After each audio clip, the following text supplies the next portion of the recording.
इस कहानी को जरूर सुने। ठाकुर जी से रिश्ता। एक बार मथुरा के निकट एक गांव में एक छोटी लड़की रहती थी।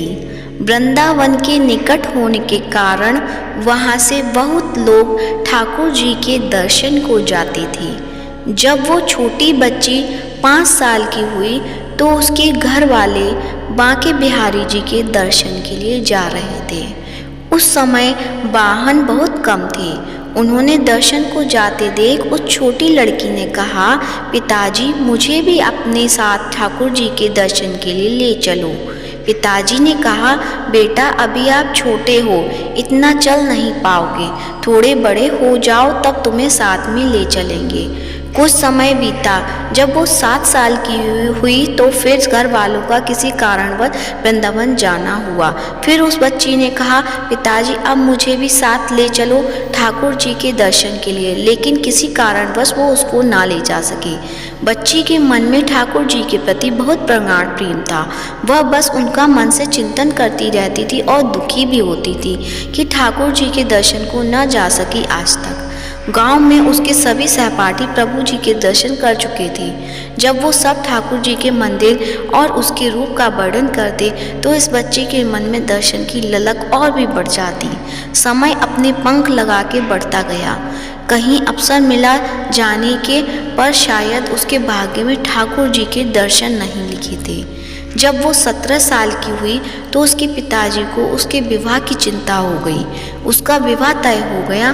संयोग कहिए कि उसके ठाकुर जी के प्रति प्रेम के कारण उसका विवाह वृंदावन के सबसे पास वाले गांव में हो गया। वह लड़की बहुत प्रसन्न थी कि अब तो उसको भी ठाकुर जी के दर्शन होंगे। जब वह विवाह संपन्न हुआ तो वह अपने ससुराल गई, फिर रस्म निभाने के लिए वापस अपने घर आई। 1-2 दिन बाद उसके पति जब वापस अपने घर जा रहे तो बीच में यमुना नदी पर उसके पति बोले, तुम कुछ देर इधर बैठो, मैं यमुना में स्नान करके आता हूँ। उस लड़की का चिंतन अब ठाकुर जी की तरफ चला गया और सोचने लगी कि कब ठाकुर जी के दर्शन होंगे। उस लड़की ने लंबा घूंघट निकाल रखा है क्योंकि गांव है, ससुराल है, और वही बैठ गई। फिर वो मन ही मन विचार करने लगी कि देखो ठाकुर जी की कितनी कृपा है, उन्हें मैंने बचपन से भेजा और दर्शन के लिए ललायत थी। उनकी कृपा से अब मेरा विवाह श्री धाम वृंदावन में ही हो गया। पर मैं इतने सालों से ठाकुर जी को मानती हूँ पर अब तक उनसे कोई भी रिश्ता नहीं जोड़ा। फिर सोचने लगी, ठाकुर जी की उम्र क्या हो सकती है। मेरे हिसाब से लगभग 17 वर्ष के ही होंगे। मेरे पति 21 वर्ष के हैं, उनसे थोड़े छोटे ही होंगे, इसलिए वो मेरे पति के छोटे भाई की तरह, कुछ तो मेरे देवर की तरह। लो आज से ठाकुर जी मेरे देवर होंगे। अब तो ठाकुर जी ने नया संबंध जोड़कर उसको बहुत प्रसन्नता हुई और मन ही मन ठाकुर जी से कहने लगी, ठाकुर जी आज से मैं आपकी भाभी और आप मेरे देवर हो गए। पर वो समय कब आएगा जब आप मुझे भाभी भाभी कहकर पुकारोगे। जब वो किशोरी ये सब सोच रही थी तभी एक किशोरावस्था का सांवला सा लड़का उधर आ गया और कहने लगा, भाभी भाभी। लड़की अचानक अपने भाव से बाहर आई और सोचने लगी, वृंदावन में तो मैं नई हूँ, ये भाभी कहकर कौन बुला रहा है। वो नई थी इसलिए घूंघट उठाकर भी नहीं देखा कि गांव के किसी बड़े बूढ़े ने देख लिया तो बड़ी बदनामी होगी। जब वह बालक बार बार कहता पर वह उत्तर ना देती, बालक उसके पास और पास आ गया और कहा, भाभी नेक अपना चेहरा तो दिखाई दे। अब वह सोचने लगी, अरे ये बालक तो बहुत जिद कर रहा है, इसलिए उसने और कस के अपना घूंघट पकड़कर बैठ गई कि कहीं घूंघट उठाकर देख ना ले। भाभी आपने ये पर्दा क्यों कर रखा है, हम तो आपके देवर हैं। उस लड़की ने उसको एक नज़र देखा, फिर कहा, नहीं हम आपको नहीं जानते, और घूंघट ओढ़ लिया। नहीं नहीं हम आपको नहीं जानते, आप उस गांव के हो ना, बस कुछ ही दूर में हमारा घर है। भाभी अपना चेहरा तो दिखाओ। जब कह दिया ना हम आपको नहीं जानते, इसको पता चल गया तो बहुत मार पड़ेगी। भाभी आप तो नाराज हो रही हो। देखो हम आपके इतने प्यारे देवर हैं, आपसे मिलने के लिए इतनी दूर तक आ गए और आप हो कि बात भी नहीं कर रहे हो। क्यों आप हमसे मिलना नहीं चाहते थे? और इतना कहते ही उस लड़की ने घूंघट खींच लिया और चेहरा देखा और भाग गया। थोड़ी देर में उसका पति भी आ गया। उसने अपने पति को सब बात कही।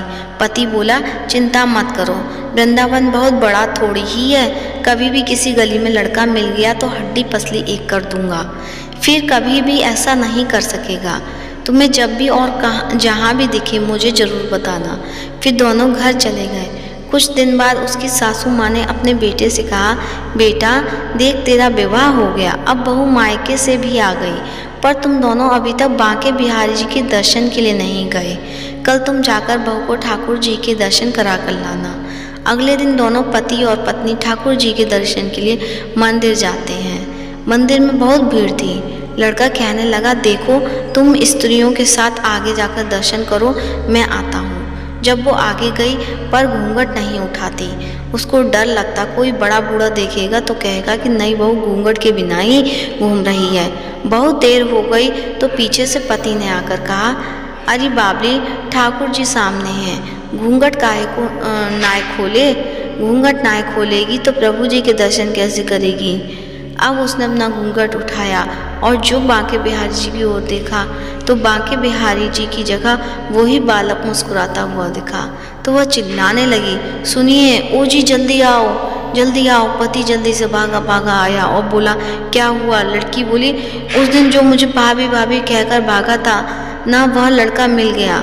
पति ने कहा, कहाँ? अभी उसे देखता हूँ, बता तो जरा। उसने ठाकुर जी की ओर इशारा करके बोली, ये रहा, आपके सामने ही तो है। उसके पति ने जब देखा तो अवाक ही रह गया और वही मंदिर में ही अपनी पत्नी के चरणों में गिर पड़ा और बोला, तुम बहुत धन्य हो। वास्तव में तुम्हारे हृदय में सच्चा भाव ठाकुर जी के प्रति है। हम इतने वर्षों से वृंदावन में हैं पर आज तक हमें उनके दर्शन नहीं हुए और तेरा भाव इतना उच्च है कि ठाकुर जी ने तुझे दर्शन दे दिए। इस कहानी से हमें शिक्षा मिलती है, ठाकुर जी से सच्चे प्रेम से जो भी रिश्ता करो तो ठाकुर जी उसे जरूर निभाते हैं। जैसे इस कहानी में ठाकुर जी ने देवर का संबंध निभाया। कहानी अच्छी लगी है तो वीडियो को लाइक कीजिए और ज़्यादा से ज़्यादा शेयर कीजिए। यदि आप मेरे चैनल पे नए हैं तो चैनल को सब्सक्राइब कीजिए। धन्यवाद। राधे राधे।